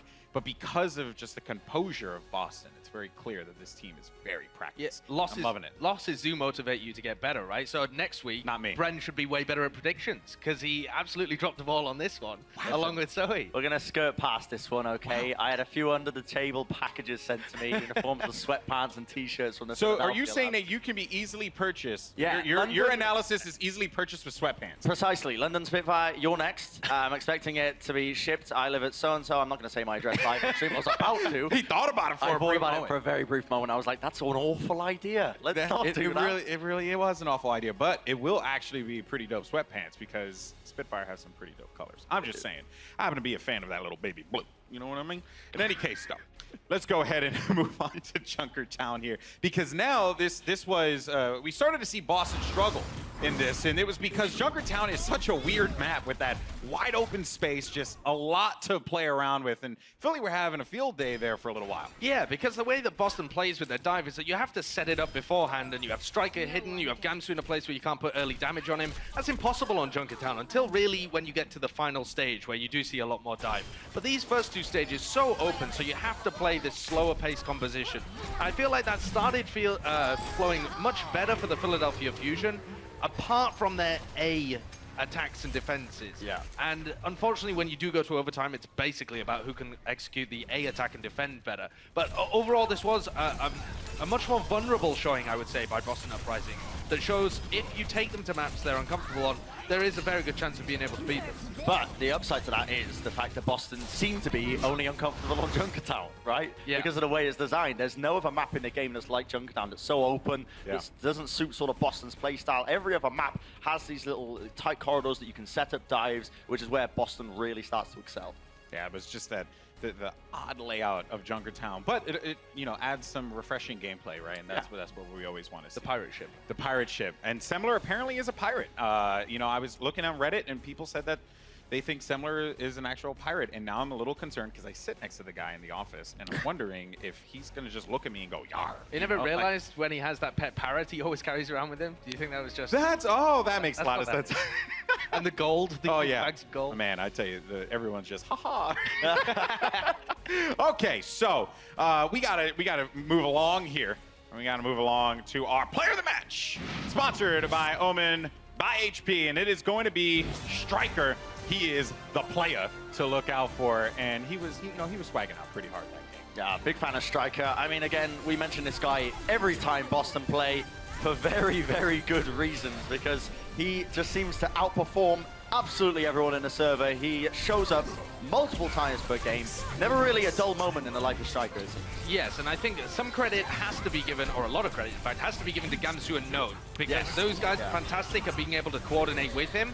But I think it's slightly more difficult for Striker coming out on the flanks all the time to be able to still sync up with his tank's aggression. And he gets so much work done. The timing is fantastic. He has this raw skill to be able to back it up.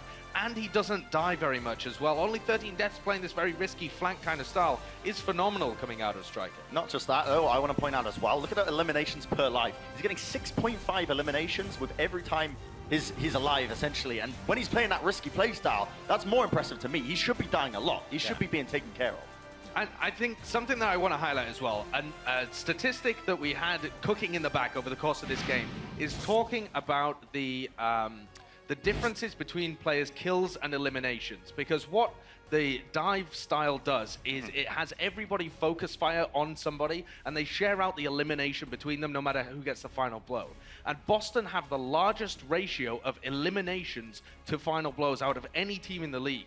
That means that for every kill, there's always multiple people taking part in it, and they're able to share that out, and that means their focus fire is excellent, their timing's really good, and they don't leave anybody just trying to win solo battles. It's very clear that, you know, Boston coming into the season, a lot of people wrote them off, and myself included, being from New York.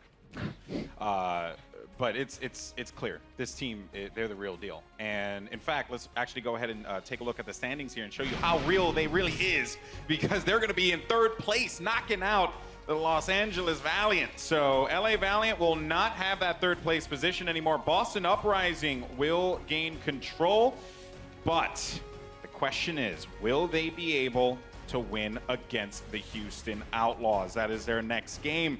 I mean, at this point now, man, the playoff race is getting a little nutty here, and it's been really fun. So do you think Boston can get that win against Houston? Houston's got a really good game style, actually, for being able to deal with Boston. If you want to shut down a dive, you need a Junkrat who's going crazy, and then you need somebody else to try and counteract Striker or Dreamcasper or whoever else is popping off for them. So I think Houston, out of all the teams in the league, have the best chance at stopping this rampage of Boston going any further. I think that's going to be a really tight game because Boston at the moment are on fire. Yeah, for sure. I completely agree with that one.